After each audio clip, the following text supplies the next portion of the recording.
بسم اللہ الرحمن الرحیم۔ تو نیب کی جو ملک ریاض کے خلاف جو پریس بریفنگ ہے یا جو نوٹس ہے وہ بریفنگ کم اور غصہ زیادہ ہے، تو ادارے جو ہے وہ غصے کا اظہار جو ہے وہ نہیں کرتے۔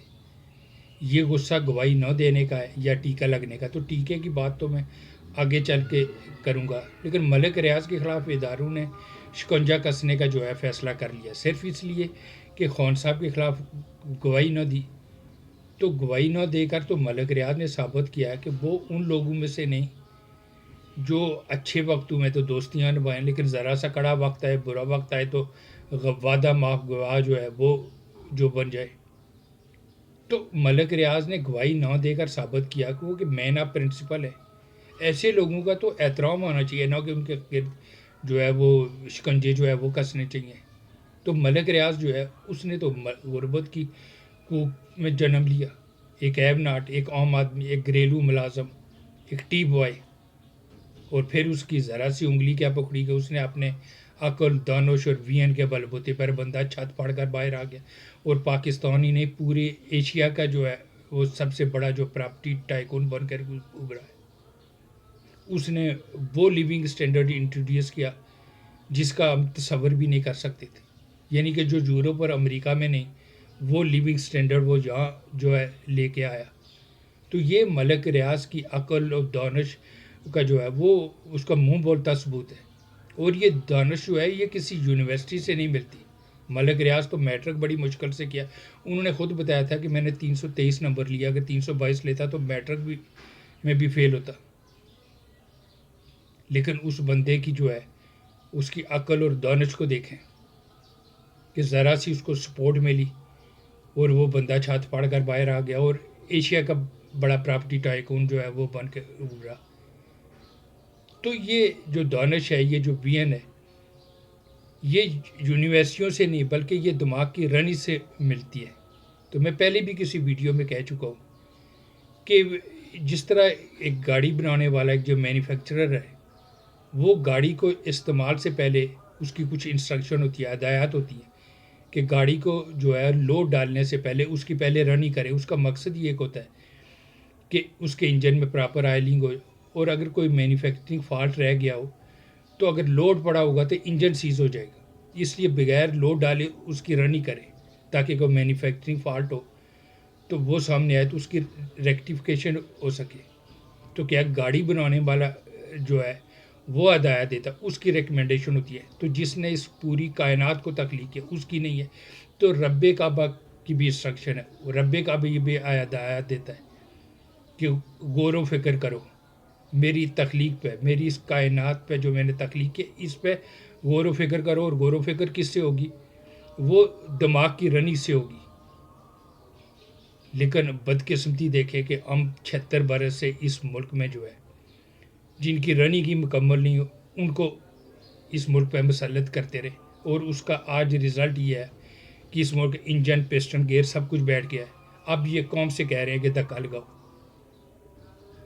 تو یہ ہماری اشرفیہ یہ 0 میٹر دماغوں کے ساتھ قبر میں اتر جاتی ہے۔ یہ دماغ کی جو ہے وہ رنی کی جو ہے وہ نہیں کرتی۔ تو واپس وہ ملک ریاض کی طرف کہ وہ ایشیا کا ایک بڑا پراپرٹی ٹائکون ہی نہیں بن کے ابھرا، بلکہ 3 دہائیاں تو وہ پورا پاکستان جیب میں لیے پھرتا رہا۔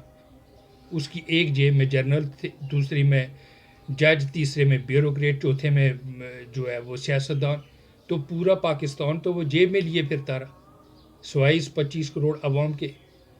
اس وقت تو ملک ریاض جو ہے وہ سب کے ماتھے کا جومر تھا، لیکن آج اس کے گرد جو ہے وہ شکنجے کسے جا رہے۔ لیکن ہمارے ماتھے کا جومر ملک ریاض جو ہے وہ آج بھی ہے۔ ملک ریاض ہو، میاں منشا ہو، ایسے چند ہی تو لوگ ہیں جن کی وجہ سے ہماری معیشت میں جو زندگی کی رمق باقی ہے۔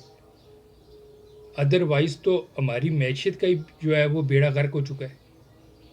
اگر ان سے کوئی وائلیشن ہوئی تو اس کی کاٹ چھانٹ ضرور کرے، لیکن پورا درخت ہی اکھاڑ پھینکے یہ تو حماقت ہے۔ لیکن 76 برس سے ہم حماقتیں ہی تو کر رہے ہیں، یہ کون سا کوئی جو ہے وہ نیا قوم ہے؟ امریکہ اگر آج دنیا کی سپر پاور ہے تو وہ ٹرمپ، بائیڈن یا اوباما یا ریگن جیسے صدور کی وجہ سے نہیں، وہ اپنی معاشی امپائر کی وجہ سے ہے۔ وہ جو 100-150 معاشی امپائر ہے، وہ بل گیٹ ہو، ایلن ماسک ہو، ایسی 100-150 وہاں کی معاشی امپائر ہے جس کی وجہ سے آج دنیا کی بس سپر پاور ہے. اپنے پڑوسی ملک بھارت کو دیکھیں، وہاں ٹاٹا ہو، وہ برلا ہو، وہ امبانی ہو، یہ 40-50 وہاں کی معاشی امپائر ہیں جو جو بھارت کو جو ہے تقریباً 2 دہائیوں میں انہوں نے چوتھی بڑی معیشت جو ہے بنا کے کھڑی کر دی. اور ہمارے پاس 2-4 بندے ہیں گنتی کے، ان کے گرد بھی شکنجے کسے جا رہے، ان کو ہی نشان عبرت بنا رہے. تو حافظ منیر صاحب، آپ پاکستان کی تاریخ کے جو ہے وہ پہلے آرمی چیف ہیں جن سے مجھ جیسے بندے نے بھی کچھ امیدیں جو ہے وہ وابستہ کر چکے تھے. ادروائز تو میں ہمیشہ سے آپ کے جس رول کا جو لیڈر بنانے اور مسلط کرنے کی جو پالیسی ہے، یہ جو 0 میٹر دماغوں والے اشرافیہ مسلط کرنے کی جو پالیسی ہے جنہوں نے اس ملک کا بیڑا کر کے اس سے اختلاف کرتا رہا. اور اس دور میں بھی جب خان صاحب کہا کرتے تھے جو فوج کے خلاف بات کرے، جو عدلیہ کے خلاف بات کرے، اس نے اندر تم دیو. آج دیکھیں کہ سوتم ظریفی حالات کی کہ انہوں نے خود خان صاحب کو اندر تن کے جو ہے وہ جو ہے رکھ دیا.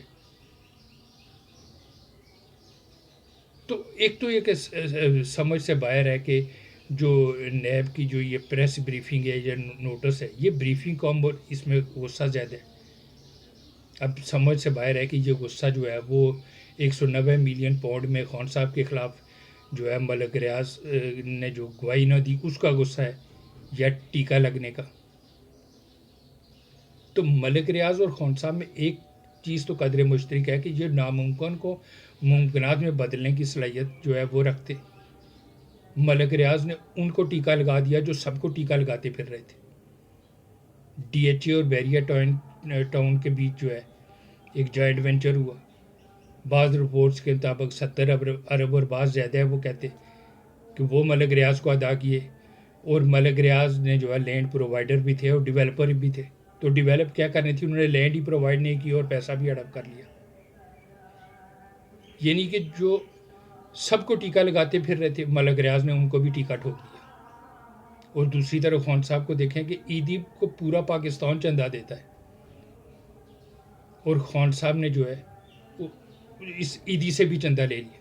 اور بعد میں وہ فیصل عیدی یہ کہتے پھرتے رہے کہ یار مجھ سے چندہ بھی لے لیا اور مجھے جو ہے وہ پہچانا بھی نہیں. تو گواہی نہ دے کر میں سمجھتا ہوں ملک ریاض جو ہے اپنے قد سے مزید بڑا ہو گیا، لیکن ہم اس کے گرد جو ہے وہ شکنجے کسے جا رہے ہیں. تو ویل ڈن ملک ریاض. اس نے گواہی نہ دے کر ایک ثابت کیا کہ وہ ایک مین آف پرنسپل ہے. وہ ایک سڑک سے اٹھا، ایک غربت کی کوکھ سے اس نے جنم لیا، ایک گھریلو ملازم، ایک ٹی بوائے. لیکن ہلکی سی سپورٹ ہوئی، بندہ چھت پھاڑ کے باہر آیا اور ایشیا کا بڑا پراپرٹی ٹائکون بنا. تو میں ازل سے یہ کہتا ہوں، میں پہلے بھی ویڈیو میں کہہ چکا ہوں کہ اسی طرح ملک کو بھی کوئی آگے لے کے جائے گا تو وہ ہیو ناٹ ہی لے جائے گا، بس اسے تھوڑی سی سپورٹ کی ضرورت ہے. لیکن ہماری رولنگ ایلیٹ، ہماری ایسٹیبلشمنٹ 76 برس سے جو ہے اس ملک پہ جو ہے یہ نورے قسم کے لوگ جو ہے عقل سے پیادل یہ 0 میٹر دماغوں والے مسلط کرتے رہے، اور جو ہے انہوں نے اس ملک کا بیڑا گرک جو ہے وہ کیا ہے. تو اب جو ہے وہ جو یہ غصے کا اظہار جو ہے وہ جو کیا جا رہا ہے اداروں کی جانب سے، تو یہ ایک اور حماقت، ایک اور بلنڈر جو ہے وہ کرنے جا رہے ہیں. تو ملک ریاض نے وہ ثابت کیا کہ وہ ایک مین آف پرنسپل ہے. اگر اچھے وقت میں دوستی نبھائی تو برے وقت میں جو ہے اس نے ساتھ دینے کا جو ہے وہ فیصلہ کیا گواہی نہ دے کر. تو ایسے لوگوں کا احترام ہونا چاہیے، نہ کہ اسے شکنجے میں جو ہے وہ کسا جائے. لیکن سمجھ سے باہر ہے کہ ہمارے ادارے جو ہے ان کا غصہ جو ہے وہ کیوں اس طرح وہ